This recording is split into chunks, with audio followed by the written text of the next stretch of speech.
এই দেখো, এটা কি বলতো? এটা কি? আম।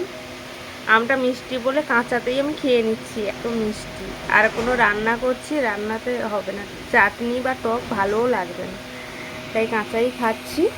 আর এই দেখো ভম্বল, ভম্বল আমার কাছে বসে ফোন দেখছে, ফোন। বুঝছে না। তুমি কি খেয়েছো সকালে? কি খেয়েছো? কিচ্ছু খাওনি?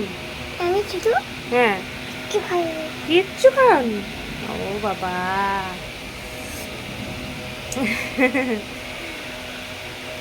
দিদি কখন আসবে? দিদি চলে আসবে, দিদি ঠাম্মি আনতে গেছে, দিদি চলে আসবে স্কুল থেকে। তুমি বসো চুপ করে। ওটাতে দুধ আছে, দুধ খাবে? খাবে না তাই তো? দিদি, দিদি তো স্কুল থেকে আসছে, আনতে গেছে। চলো আবার পরে দেখা হবে, রাখছি।